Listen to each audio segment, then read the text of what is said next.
सभी राष्ट्रवादी और सनातनी भाइयों को जय श्री राम। दोस्तों, वक्फ अमेंडमेंट बिल लोकसभा के अंदर में पास हो चुका है और कल रात को 2 बजे तक दोस्तों खाली वक्फ अमेंडमेंट बिल तक वोटिंग हुई है। 2 बजे तक रात को और 3 बजे तक पार्लियामेंट लोकसभा चला है। आप सोचिए 2 बजे तक दोस्तों हमारे यहाँ पे आतंकवादियों के लिए कोर्ट खुला करती थी, अब हमारे लिए संसद खुला रहता है दोस्तों। उस पर चर्चा होती है और अहम बिल पास कराए जाते हैं। ये होती है ताकत एक एक वोट की। नरेंद्र मोदी जी और अमित शाह जी का नाम दोस्तों अब इतिहास में दर्ज हो चुका है। आर्टिकल 370 के बाद में हम देखिए राम जन्मभूमि, सीएए, ट्रिपल तलाक बिल, ऐसे कई अहम फैसलों के बाद में वक्फ अमेंडमेंट बिल, ये बहुत ही जरूरी था दोस्तों। ये नासूर की तरह पूरे भारत को खाने की एक साजिश करी थी दोस्तों, एक साजिश थी। और ये एंटी भारत बिल था, एंटी सनातनी बिल था, एंटी सिख बिल था, एंटी क्रिश्चियन बिल था और सच बात बोलूं तो एंटी मुस्लिम बिल था। इसको अमित शाह जी ने पूरी तरह से कल लीड किया दोस्तों लोकसभा के अंदर में। और नरेंद्र मोदी जी हालांकि मिसिंग थे, लेकिन अमित शाह जी ने कोई कसर नहीं रखी पूरे विरोधी और ऑपोजिशन को धोने के।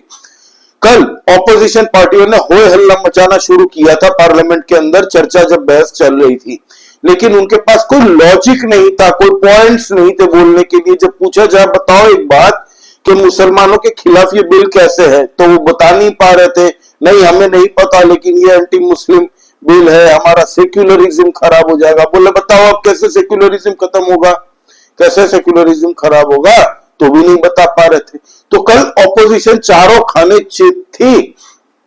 हालांकि अमित शाह जी ने कल जो धोया दोस्तों, ऐसी ऐसी क्लिप आपको मैं दिखाऊंगा कि आप देखेंगे, आपको पता हाईलाइट मिल जाएगा कि कल हुआ क्या है विरोधियों के साथ में।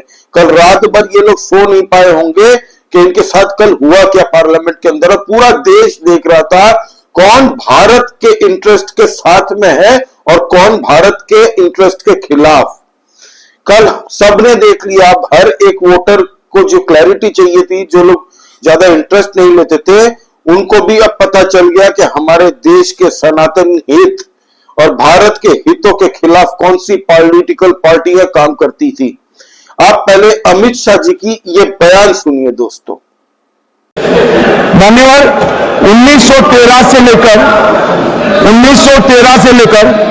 2013 तक 1913 से 2013 तक वक्फ बोर्ड का कुल एकड़ में भूमि सब वक्फ का मिलाकर 18 लाख एकड़ था। मेरी विनंती है सभी सदस्य इसको ध्यान से सुनिए। 1913 से 2013 तक 18 लाख एकड़ और 13 से 25 तक एक कानून बनने का परिणाम क्या आया, और नई 21 लाख एकड़ भूमि बढ़ गई। अब माने 39 लाख एकड़ जो भूमि है उसमें 21 लाख एकड़ 13 के बाद। अब ये कह रहे हैं कि इसका दुरुपयोग नहीं हो रहा है मान्यवर। और लीज पर दी गई संपत्तियां 20,000 थी और 25 में रिकॉर्ड के हिसाब से, हो सकता है गलत भी हो सकता है, रिकॉर्ड्स के हिसाब से 0 हो गई। तो मान्यवर संपत्तियां कहां गई? मान्यवर बेच नहीं गई। किसकी संपत्ति से, किसकी परमिशन से बेचा मान्यवर?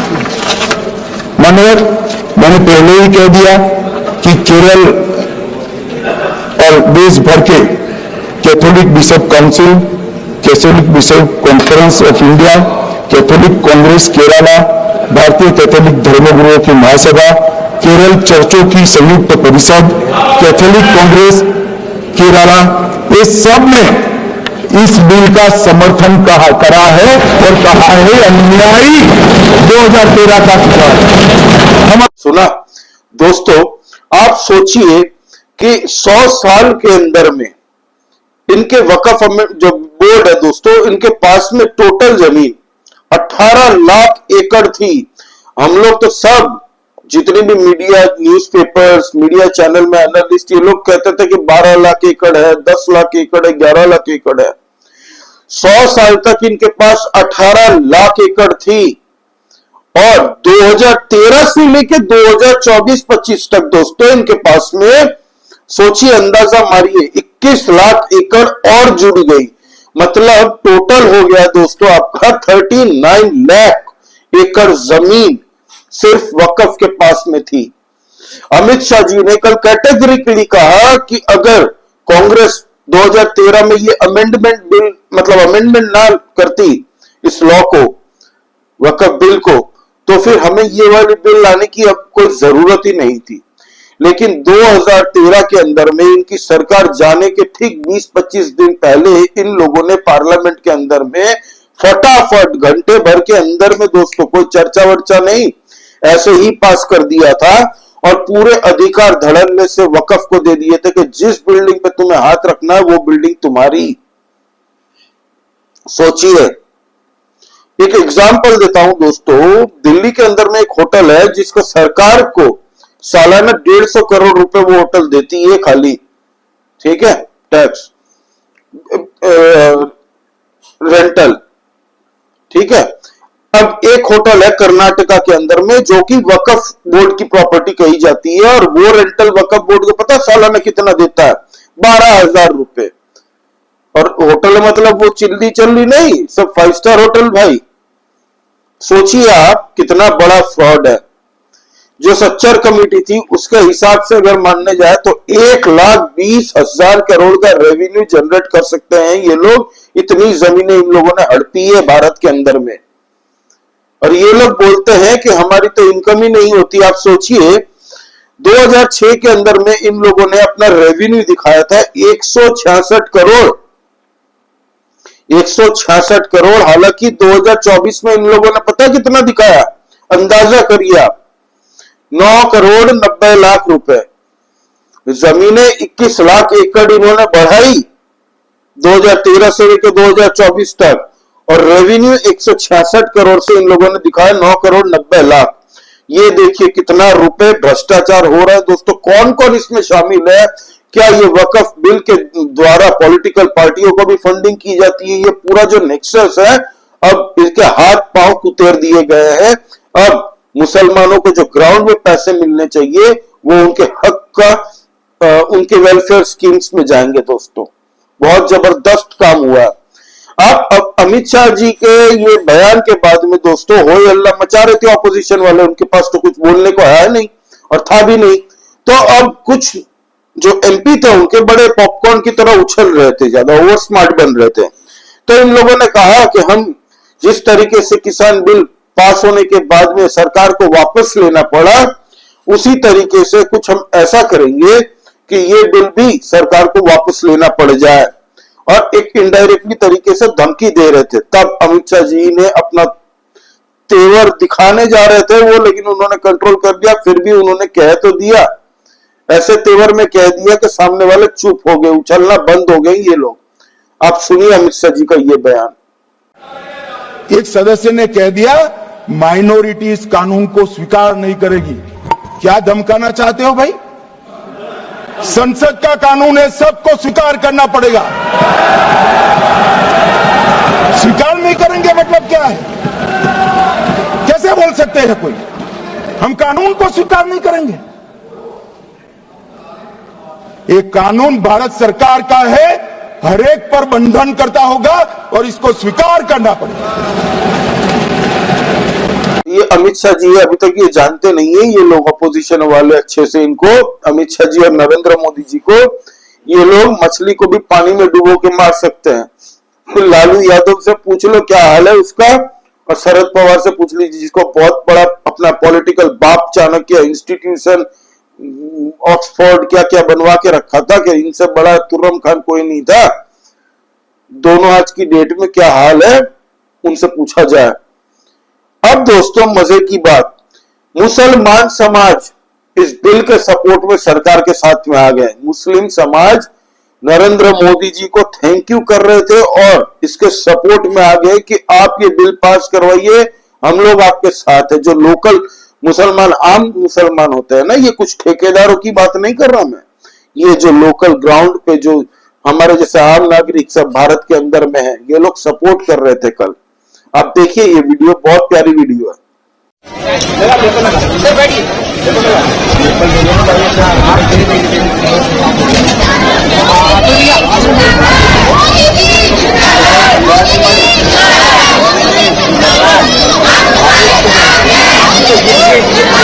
का कैसे नेशनल नेशनल जो लाइव आता है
दोस्तों ग्राउंड पे रिएक्शन लोगों का, केरला कैथोलिक बिशप चर्च ने भी दोस्तों सपोर्ट कर दिया, चर्चेस ऑफ इंडिया ने भी सपोर्ट कर दिया, और ऐसी जितनी भी क्रिश्चियन कम्युनिटी है, सिख समाज हो गया, पूरे के पूरे भारत के अंदर में जितने भी हिंदू संगठन है दोस्तों, सबने सपोर्ट किया इसको। हर एक जाति, धर्म, पारसी, जैन, सबने सपोर्ट किया है। दिक्कत किसको है? दिक्कत है इन ठेकेदारों को, जो करोड़ों अब्जों रुपए दोस्तों बेहिसाब ये लोग कहां से कमाई करते थे और ये लोग कहां पार्किंग करते हैं पैसा। अब सब एक एक चीज जांच होगी, हर एक चीज रजिस्टर्ड होगी, कितना रेंटल आ रहा है, कितने साल के लिए कहां लीज दी है, कौन कौन सी जमीनें इनके पास में है। अब अगर किसी की जमीन पे अगर वक्फ बोर्ड दावा करता है तो सीधा आप जाइए अपने कलेक्टर के पास में और वहां पे ये दर्ज करवाइए प्रॉब्लम। जब तक कलेक्टर को अगर लगा वहीं पे मसला सॉल्व हो जाएगा, अगर उसको लगा तो वो रेफर कर देंगे डिस्प्यूट को सुप्रीम कोर्ट के अंदर में, जाओ लड़ते रहो 30 साल 20 साल 30 साल तक। यही ए राजा बोल रहा था, ए राजा वो आपका जो 4G 2G स्कैम वाला, सोचिए इन लोगों को इतना दर्द हुआ है ना दोस्तों ये वक्फ मिल गया तो। और एक मजे की बात देखिए, राहुल गांधी जो खलीफा समझते हैं ना मुसलमानों का, कि मैं ही मुसलमानों का सबसे बड़ा खलीफा हूं, मुसलमानों को डरने की चिंता नहीं है भारत में जब तक राहुल गांधी है। कल वक्फ अमेंडमेंट बिल पे, इतने इंपॉर्टेंट एक बिल पे चर्चा हो रही थी, राहुल गांधी दिखे ही नहीं भाई, पूरे दिन कुछ बोले ही नहीं। क्यों नहीं बोले पता है? कोई कह रहे नहीं उनकी तबीयत ठीक नहीं थी। क्यों नहीं बोले पता है? सच बात तो ये है इनको ज्ञान ही नहीं है वक्फ अमेंडमेंट बिल पे, तो बोलेंगे क्या? आप बताओ इनको वक्फ बिल ना बोर्ड के बारे में कुछ पता है, ना वक्फ बिल क्या है इनको पता है, तो बोलेंगे क्या?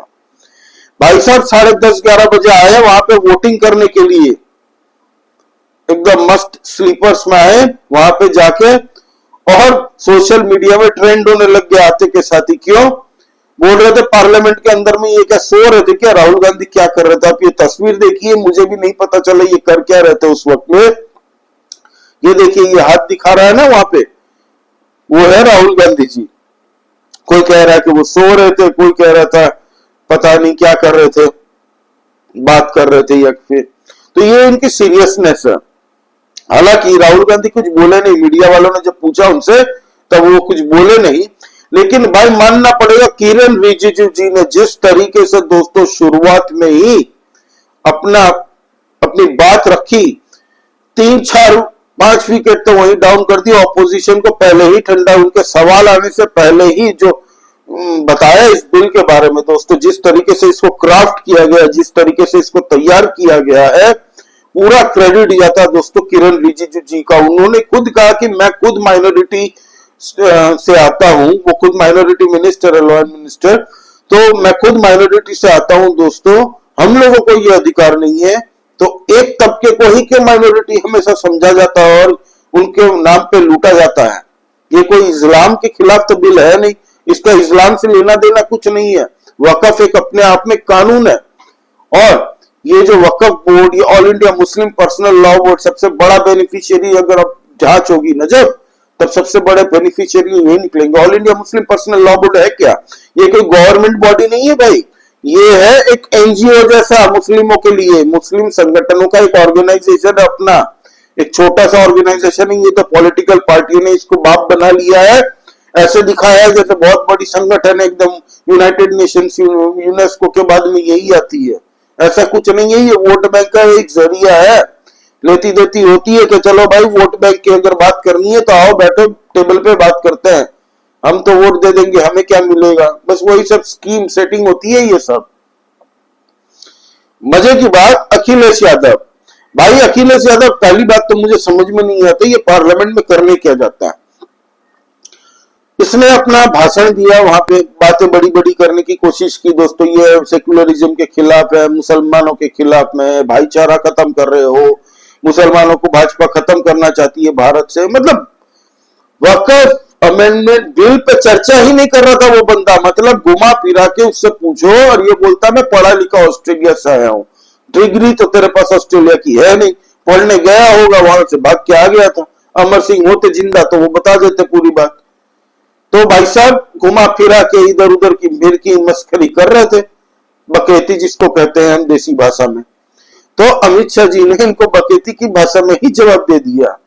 बोलते बाद में अखिलेश यादव ने पूछा योगी जी के बारे में कुछ आप बोल नहीं रहे हैं अमित शाह जी, तब अमित शाह जी ने कहा दिया कि भाई योगी जी फिर से ही आएंगे, रोक के दिखा लो हिम्मत है तो। सो नहीं पाया होगा अखिलेश यादव, वहीं पे बैठ गया सुन के। उसके बाद में उसने कोई बोल बच्चन नहीं किया। जैसे ही अमित शाह जी ने कहा कि योगी जी फिर से चुन के आएंगे चीफ मिनिस्टर 2027 में, वो चुप होकर बैठ गया। उसके बाद में वो कांपने लग गया होगा, सोचिए। फिर राम गोपाल यादव, संजय राउत ऑफ समाजवादी पार्टी आप कह सकते हैं। राम गोपाल यादव के लिए ही तो समाजवादी पार्टी का ये हाल है दोस्तों। और ऐसे नेता विरोधी दल में होना भारत के राजनीति में बीजेपी के लिए बहुत बढ़िया है, होने भी चाहिए। राम गोपाल वर्मा ने कह दिया कि पहले ये इंडस्ट्रियलिस्ट की सरकार हुआ करती थी भाजपा हमेशा से, और अब वक्फ की जमीन छीन के ये लोग फिर से इंडस्ट्रियलिस्ट को दे देंगे। अबे जाहिल इन जाहिलों को बनाते हैं ना दोस्तों, तभी पूरा देश तरक्की नहीं कर सकता। तो ये सब बयान इनके चलते रहते हैं। संबित पात्रा से लेके निशिकांत दुबे से लेके दोस्तों किन किन का नाम मैं लूं, मतलब हर एक जिसने भी बैटिंग की है कल एनडीए की तरफ से, विरोधियों को धो दिया। 8 घंटे चर्चा चलने वाली थी, 12 घंटे तक चली दोस्तों, दोपहर 12 बजे से रात 12 बजे तक एक्सटेंड हो चुका, फिर वो और चली, 2 बजे तक काउंटिंग हुई पूरी दोस्तों। और तब पता चला सबको कि भाई भाजपा जीत गई है, मतलब ये बिल लोकसभा के अंदर में पास हो चुका है। 288 मिला इस बिल के फेवर में, अमेंडमेंट पास होने के फेवर में। और जो इसके खिलाफ खड़े थे ऑपोजिशन में, उनको सिर्फ और सिर्फ 232 वोट मिले हैं, 232।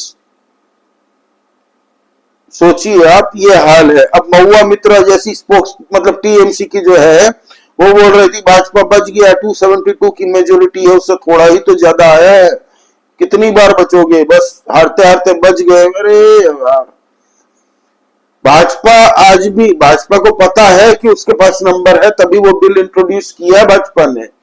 ये मैडम जी को बस मीडिया मिल जाए, आके बकवास करनी है इनको लॉजिक बिना।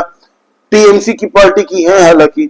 अब टीएमसी के 1-2 चंपू बोलते ना, 1-2 नेता एमपी वहां पे बैठे थे, इनडायरेक्टली धमकी देने की कोशिश कर रहे थे कि हम फिर सड़कों पे निकलेंगे। अमित शाह जी ने बोला राज्यसभा की बिल पास हो रहा है, संसद का ऑर्डर सबको मानना पड़ेगा, ये देश कॉन्स्टिट्यूशन से चलेगा बाबा भीमराव अंबेडकर के, ठीक है। तो ज्यादा रंगबाजी ना दिखाओ, ये कहने का मतलब था अमित शाह जी का, लेकिन वो बोले तो नहीं है ऐसा कुछ। अब दोस्तों आप सोचिए, उत्तर प्रदेश, बाबा योगी आदित्यनाथ से ये लोग क्यों खौफ खाए हैं। बाबा योगी आदित्यनाथ ने क्या कहा था, 1-1 इंच हम वापिस लेंगे। आपको पता है जो सर्वे हुआ उत्तर प्रदेश के अंदर में जेपीसी का, उसमें 78% वक्फ की जितनी जमीनें मिली है वो सरकारी, उत्तर प्रदेश की सरकार की जमीनें हैं।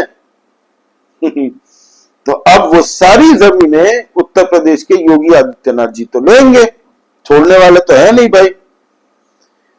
प्रॉपर्टी की संख्या की बात अगर करता हूं दोस्तों, तो 2013 तक वक्फ बोर्ड के पास में जो प्रॉपर्टीज थी, एरिया नहीं कर रहा हूं, प्रॉपर्टी, उनका आंकड़ा लगभग कह लीजिए आप 3.5 लाख प्रॉपर्टी थी। ठीक है, 3.5 लाख। 2024-25 तक पता कितने हो गए? डबल नहीं, ऑलमोस्ट ट्रिपल। देखिए आप, 8.4 लाख प्रॉपर्टी, मतलब 8.5 लाख अगर अप्रोक्स देखे तो 8.5 लाख प्रॉपर्टी। 3.5 लाख थी 2013 तक, 8.5 लाख हो गई इनके पास, कोई हिसाब किताब नहीं। सब अंधेर नगरी चौपट राजा। इस कांग्रेस ने दोस्तों देश को किस तरीके से बर्बाद किया है ना, इसकी भी चर्चा कल हुई है थोड़ी बहुत, कि किस तरीके से पार्लियामेंट, किरण रिजिजू जी ने तो कह दिया कि पार्लियामेंट तक इन लोगों ने दावा ठोक दिया था। अब किरण रिजिजू जी का ये बयान सुनिए दोस्तों। 2013 में वक्फ पर यूजर जो आपने प्रावधान डाला, उसके बाद 1970 से एक केस चल रहा था दिल्ली के अंदर में। दिल्ली के अंदर में हमारा सीजीओ कॉम्प्लेक्स है, पार्लियामेंट बिल्डिंग है, कई प्रॉपर्टीज है, और इसको वक्फ बोर्ड, दिल्ली वक्फ बोर्ड ने क्लेम किया कि ये वक्फ प्रॉपर्टीज है। उसके बाद ये केस चल रहा था अदालत में।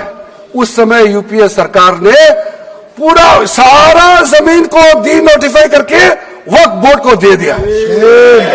123 प्रॉपर्टी। अगर आज हम ये संशोधन लेके नहीं आते तो जिस सदन में हम बैठे हैं, ये पार्लियामेंट बिल्डिंग, इसको भी क्लेम किया जा रहा था। एयरपोर्ट बसंत विहार, और अगर नरेंद्र मोदी जी की सरकार नहीं आते, अगर यूपीए का सरकार कंटिन्यू रहता, तो क्या क्या बिल्डिंग को डी नोटिफाई किया जाना था। 123 प्रॉपर्टी को तो डी नोटिफाई किया। मैं रिकॉर्ड में कह रहा हूं, अपने मन से कुछ नहीं कह रहा हूं, मैं ऑफिशियल रिकॉर्ड का बात बता रहा हूं अध्यक्ष महोदय। देखा, ये हाल है हमारे देश में। ये सब इनकी स्कीम थी। अब सरकार ने कैटेगरिकली ये तो पास करवा दिया दोस्तों लोकसभा में। आज होना है राज्यसभा के अंदर में बिल पास, और आज बहुत अहम दिन है। आज बिल पास होगा, उसके बाद में राष्ट्रपति के पास में जाएगा ये बिल, और उस पर साइन मोहर लगेगी। जब ये बिल पार्लियामेंट में पास हो गया, फिर ये लागू कर दी जाएगी। आज राज्यसभा में ये बिल पास हो जाएगा। नंबर गेम है, भाजपा के पास नंबर है, और कुछ तो हमारे अमित शाह जी की तैयारी भी होगी कि विरोधी दल में से भी कुछ तो वोट कैसे लेने हैं। अगर हुई तो वो अमित शाह जी है। लेकिन अमित शाह जी और नरेंद्र मोदी जी ने जो इतिहास रचा है दोस्तों, भारत के लिए वरदान है। मेरा आजीवन वोट भाजपा को ही जाएगा दोस्तों। इसी कारण से ये होती है ताकत एक वोट की। हमेशा से दोस्तों, वोट क्या होगा, वोट देने आराम से घर में बैठ के भजिया खाओ, छुट्टी मनाओ, ऐसे नहीं होगा। एक एक वोट की ताकत यही होती है दोस्तों। आप खाली अंदाजा रखिएगा, अपने आप से एक सवाल पूछिएगा कि यही अगर कांग्रेस की सरकार होती सेंट्रल में, तो आज भारत के अंदर में क्या हो रहा होता और क्या होता। खाली ये पूछिए कि आपके बच्चे सेफ रहते, आपकी फैमिली सेफ रहती, क्या आप लोग सेफ रहते, क्या आपकी प्रॉपर्टियां सेफ रहती। बस ये सवाल आप अपने आप को पूछिए, आपको हो सकता है जवाब मिल जाएगा कि एक वोट की ताकत क्या होती है। तो बस दोस्तों, 288 वोट्स मिले थे in favour of this Waqf amendment bill, और 232 जो विरोधी दल थे जिनके पास आंकड़े नहीं थे, 232 में वो लोग सिमट गए और ये बिल लोकसभा में पास हो गया। आपका इस बारे में क्या कहना है दोस्तों? क्या लगता है आपको आज राज्यसभा सीट में क्या बिल आराम से पास हो जाएगा कि लंबी गहमा गहमी के बाद में इस पे चर्चा होगी? तो प्लीज कमेंट करके बताइए, लाइक कीजिए इस वीडियो को, और प्लीज सब्सक्राइब दिस चैनल। नया चैनल है, आप लोगों की सपोर्ट की बहुत आवश्यकता है दोस्तों। जय श्री राम। सभी सनातनी और राष्ट्रवादी भाइयों को जय हिंद, वंदे मातरम।